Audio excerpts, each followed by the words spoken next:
xam ne moo fas yéene nekk ab coow buy judd boo moytuwulee ci diggante ñi nga xam ñoo di askanu Sénégal ak ñenn ñi nga xamante ni daanaka ñoo nekkee ci nguuru Macky Sall ndax nee nañ waa Benno Bokk Yaakaar dañuy revendiquer suñu ko arrêté wul loolu mën na bumb ñi nga xam ne ñoo féetee ci kujj gi ba ñu woo seeni ay nit ngir ñu fas yéene génn ci mbedd mi amal ab yëngu-yëngal lépp na dafa bokk ci wàllum xëccoo bi nga xamante nii moo di lu jëm ci wàllum résultat yi est-ce que mënees na yegg fi ni mel bu ñuy jugee bu ñu xoolee bu baax a baax ñàkk déggoo bi nga xam ne dox na ci diggante waa Benno Bokk Yaakaar ak waa Yewwi Askan bi ku ci ne mën na moo am victoire.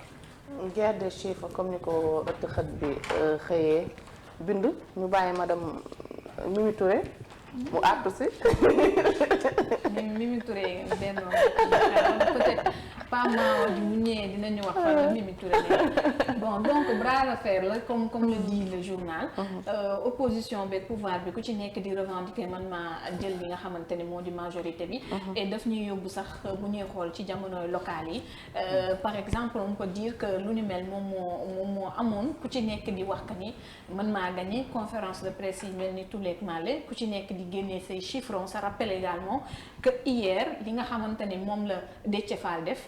dafa mel ni Yewwi moom la ñu jox moom mooy gérer lépp lu jëm ci wàllum statistique bi. wala bokk luy ñëw en tant que mandataire parce que on a entendu également que Mimi Touré di wax que ni lépp lu mu jibal ci ay chiffres yoo xamante ni jot na ko waxagum ñu am ko provisoirement dafay jógee ci seen mandataire ginnaaw collecte yi nga xamante ni moom la ñuy def donc mais ça ne leur donne pas le droit quand même. ñuy joxe ay résultats parce que je me dis que ils sont allés très vite en besogne ku ci nekk di xëcc jëmale sa boor parce que en quelque partie Benno moo njëkk a génn te lu ko waral lu ñuy wax ni mën na ko expliquer mooy le fait que tey gis nañ kenn ku ne mën ngaa defal say saytu bopp parce que Sénégal depuis des années dañuy gis que ni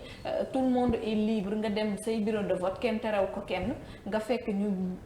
def décompte yi def lépp taf ko ci buntu bureau bi nga xamante ni moom la nit ñi amalee seen vote tey Babacar mi journaliste même bu indiwul information bi kii nga xamante ni mooy Eva dëkk ci koñ ba su ko neexee mu dem ba foofu xool bureau yi la fa nekk lépp photo dajale xool centre boobu la nga xamante ni moom moo fa génn donc tey bu ñu sukkandikoo tey Sénégal liberté boobu mu am jamono ji vraiment war nañoo bañ a yegsi si xiiroo ak ŋaayoo bi ci wàllum chiffres yi lii moo génn certes nag mënuñoo basé wu parce que tamit gis nañ tendance bi léeg-léeg day yéeg fii wala mu wàcc ci feneen parce que tey comme li ñu xoolee ci Mbour on dit là-bas que ni Benno Bokk Yaakaar moo raflé la mise tey foofu noonu boo demee ci Linguère entre autres ce qui leur dit que ñoom ñiy revendiquer que biir département yi parce que foofu la législative yi di gën a jouer que ñoom ñoo ko gagné waaye bu ñuy xool tam fii ñu les grandes villes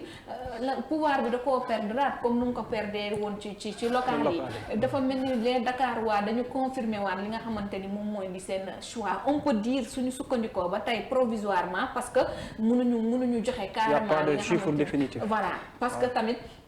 ñi yelloo ngir communiquer les résultats officiels ñoom tam du ñàkk peut-être ci kanam wala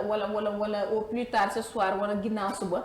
ñu daal koy communiquer lu ci munti am lii lu waroon mën a ñàkk Sénégal la te yaakaar naa ni waroon nañu dépasser tey foo xamante ni élection am na pouvoir nekk fii opposition wala ñaari coalition ku ci nekk ne mën maa gagner parce que disposition yi am yépp ngir ñu mën koo teg wane ne lii moo am yaakaar naa ni lëndamatul ci gëtu kenn lépp dina mën a leer donc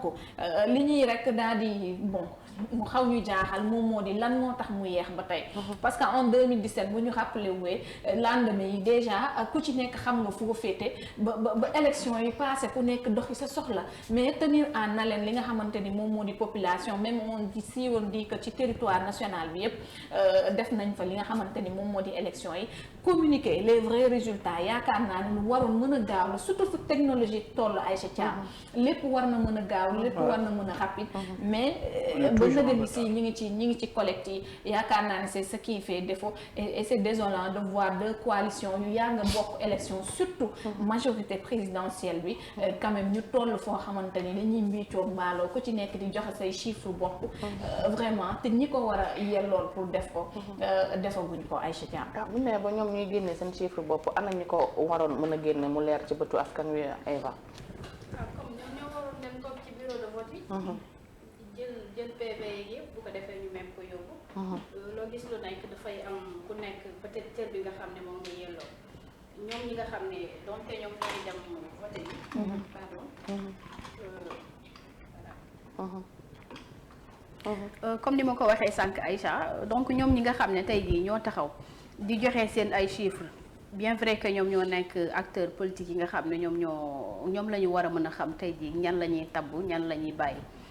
mais du ñoom ñoo war a dem toog ci bureau de vote yi du ñoom ñoo war a joxe chiffres yi nga xam ne moom la ñuy xaar du ñoom ñoo war a joxe li nga xam ne moom moo di résultat provisoire yi parce que ku ci nekk am na loo xam ne moom mooy sa cër loolu nga yellool mais bu ñu demee ba gis li nga xam ne moom moo di première sortie bu Mimi Touré am na ñu ci bari samp nañu ab laaj lan moo war a mën a tax Mimi Touré génn di joxe ay résultats yoo xam ne amaana que loolu doonul woon cëram ñu ci bari nag jàppoon nañu ne stratégie la bu mu teg ngir manipuler li nga xam ne moom moo di askan wi ci résultats yi ñu doon xaar ngir ëllëg si mu mën a def li nga xam ne moom moo di une bi te effectivement lu ni mel la ñu gis ni ki démb bi ñu xëyee ñu ci bari ci loolu la ñu doon débattre sorti Mimi Touré bi mais itam li nga xam ne moom moo di résultats yi comme ni ko Mbène waxee sànq du woon lii lañ doon xaar résultats yi bu yéexee amaanaka dafay jur leneen loo xam ne mën na indi ay débat yoo xam ne mën na jur leneen parce que bu ñu demee ba tey jii ku nekk di génn di wax ni que yow yaa gagné yow yaa am majorité bi donc dafay am benn jiixi jaaxaa bu muy def surtout ci xelu askan wi te li nga xam ne moom moo di jiixi jaaxaa boobu muy def amaana que mën na am leneen lu mu jur parce que boo gisee déjà yaa ngi gis démb gis naa ko ñaari nit ñoo xam ne dañu doon werante ci loolu ba ab jàppante am ci donc ñoom ñoo waroon def le tout ba teel a gindi askan wi ku nekk mën a xam foo féete militant yi itam xam ne que ñii wax ñii ñoo gagné bu ko defee amaana que coow comme li amoon démb mën na ci bañ a am mais bon comme politique la man je pense que ñi nga xam ne ñoom ñoo di acteurs politiques yi demoon war nañu mën a toog xaar li nga xam ne moom moo di résultat yi mais ñaawlu naa trop aussi geste bi nga xam ne ñenn ci acteurs politiques yi ñu ngi koy def yor seen i télé wala ñu nekk seen i rajo nekk ay directeur toog di woote téléphone di joxe ay résultats te loolu du woon seen cër di rabe si seen bopp waaye itam tuutal ñi nga xam ne ñoom ñoo di ay journalistes am yi nekk ci télé yi loolu dafay nuroog genre manipulation yoo xam ne askan wi ci bari duñ ci bàyyee xel. est-ce que de opposition bi moo leen tiital quand même. parce que dañu teel a génn ci goxaan boo gis le maire de Dakar comme Barthélémy Dias di def le tour quand même de la ville di jubilé boo dégloo médias yi day mel ni tamit yenn ci médias yi day mel ni résultats yi yépp dafa génn résultats globaux yi te am na ci yoo xamante ni vraiment mënuñu ci sukkandiku joxe carrément peut-être que loolu da leen xaw a amate ba ñu yaakaar ni vraiment bu ñu toogee yaacaaral dinañ ñoom par contre dañuy yaakaar ni ñee ñoo war a ñoo bëgg a manipuler askan wi ba leneen ci résultat bu génnee nit ñi jàpp ni dafa fulu wala dañ ko sàcc je pense que loolu moom moo leen xaw a yëkkati ba minuit ñu génn nga gis benn Adja Mimi Touré vraiment leen dala ci local yi mais boo xoolee liste bi mu joxee am na ci ñoo xam ne jour boobu sax seeni résultat génnagul loolu moo waraloon ñuy wax ni c'est pas tamit seen rôle ñuy dem di indi même bu dee seen mandataire ñëw na mais il devait ñoom ñu attendre mais joxe ay chiffres yoo xamante ni vraiment ñi ko war a joxe guñ ko ça dafay semer le doute ci bopp ñi nga xamante ni ñoom ñoo di askan wi je pense que loolu la ñoom ñaari cas yëpp te génn di jubilé moo leen tiital doy na waar baara bu ñuul guerre des chiffres pratiquement mooy li ñuy wax rek ku nekk da nga tiital sa morom surtout nag Yewwi Askan Wi dafa tiital carrément li nga xam ne ni moo di Benno Bokk Yaakaar ba tax na loolu la ñu waroon mën a def ñoom quoi génn minuit pour joxe seen ay chiffres. c'est de bonne guerre c'est de bonne guerre parce que Yewwi bu 18h jotee rek commencé nañoo génnee seen ay résultats ci centre bu ne yoo xam ne ni ña nga fa commencé nañ ko génnee aussi man ce qui ma déggu mooy Sénégal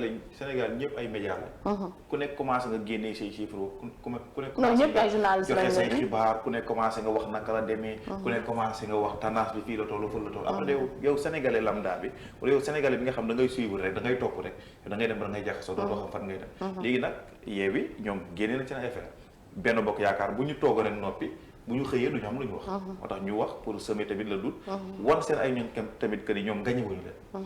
loolu tamit guerre la woon boo xam ne fallait que mu am te élection Sénégal à chaque fois lii mooy li nga xam ne moo koy saboté dañuy naan du am mais dina am mais bu amee le jour ji nan lay demee ak ñan ñooy génn wax aussi tamit war nañ ci jël ay mesures yoo xam ne kenn amatul droit génnee li nga xam moo di ay chiffres ak résultats tant que ñi ko war a génnee wuñ ko donc muy noonu kenn xamul daal fan la mbir mi féete mais après tendance yi dina am sa xel fu muy xaw a dem effectivement donc nañu xaar rek nañu xaar aussi tamit que tout lépp jaar ci yoon Sénégal bañ a yënguwaat parce que tal nañ leneen loo xam ne nii vraiment moo di yëngalaat dëkk bi vraiment mu ngi noonu Babacar depuis dimanche on est mardi pour ñu fexe ba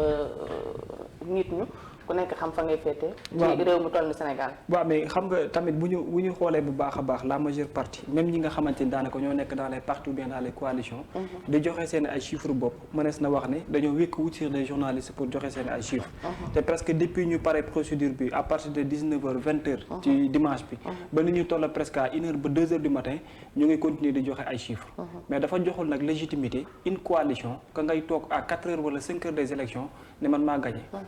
loolu kenn amu ci benn droit pour def ko te ñi ko njëkkee mooy camp présidentiel bi et c'est pas la première fois parce qu'en 2019 également c'était la même chose presque moom mu ko fi defar moom mi nga xam moo fi nekkoon premier ministre cette fois-ci moom si ñëm bopp mi nga xam ne moo tax Mimi Touré mi nekkul sax mandataire mais tête de liste la moom moo ko def on peut comprendre nag y a pas un problème mais dafa nekkul loo xamante ni lu leen yoon may la te lu yoon may lu ne boo koy def ci ab réew dafa mel ni yaa ngi semé loo xamante ni leneen ak leneen la mën a jur tey bu wax bi amuloon tontu du ñëw parce que bu ñu génnee def déclaration boobu moo indi également ci beneen côté ba ñeneen ñi tamit di wut pour indiwaat une réponse te loolu yëpp mooy dellu si waat que ni dañoo jaar ci procédure boo xam ne procédure bu ñëpp di félicité la mooy ci wàllum organisation yi Aly Ngouille Ndiaye amul dara loo xam ne manqué na ci benn bureau de vote ñu ne waaw ñëpp def nañ amal seen vote ci ne mu gënee mais fi ñu toll nii tembe fa la problème bi nag parce que guerre des chiffres yi moo fas yéene jur beneen guerre te ñi ko déclenché seen jëm bopp ñoo ko waruloon a def parce que ñoo fiitee ci wet gi nga xam ne waroon na mën a gën a rafet dafa am ñoo xam ñu am légitimité pour def loolu donc problème bi ñu am ni tey fa fan lay delluwaat mooy lu jëm ci wàllum résultat définitif yi nga xam ne mën na am quel que soit l'issue les gens vont se dire que est-ce que véritablement lii moo nekk la réalité parce que kenn ku ci nekk déjà jox nga sa bopp légitimité que ni yow yaa dafa mel ni yaa organisé élection yi yow yaa dem voté ji mais yow yaa joxe également sa chiffre bopp foofu la Sénégal war a mën dépasser mais problème bi gën a mag mooy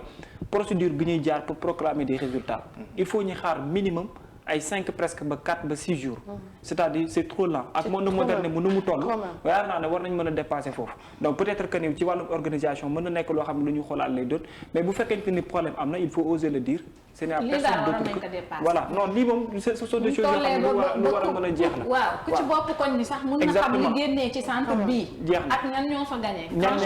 ñan ñoo fa gagné mais au-delà de bu mooy ñoom ñiy wax noonu sax déjà presque boo demee seen ay représentants ci bureau yi sax matuñu dañuy obligé di wékku ci journalistes yi pour ñu leen a jox ay résultats d'autant plus que tey di nga gis bu élection jeexee ñëpp dinañ def seen obligation def seen ay live au niveau des télévisions et au niveau des radios rien que pour mën a joxe des résultats ñoom ci la ñuy sukkandiku également d'habitude mais duñu xaar sax ñoom seen ay mandataires comment ça fait-il que benn mandataire bu nekk Dagana wala bu nekk Louga ñëpp mën nañoo collecter waa Benno Bokk Yaakaar ay résultats yoo xamante ni c'est à 4 heures 5 heures de temps des élections nga joxe résultat définitif ni yoo am nga déjà 30 départements c'est quasi impossible loolu mënul nekk voilà ñoo fekk ci également au niveau de Yewwi Askan bi tey wane lan barki démb la rien que rek waa Benno Bokk Yaakaar wax nañ yéen kat bu ngeen noppee bu ngeen moytul gars yi defal leen ko ñu ne ñun tamit déjà il faut ñu ñëw taxaw pour joxe suñu résultat bopp et on parle de 83 sièges déjà au niveau de l'Assemblée nationale donc il faut minimum respecter ceux qui organisent et ceux qui doivent également donner aussi des résultats définitifs en vérité doy na waar ku nekk daal na nga yem ca la nga moom Babacar ku bàyyi sa cër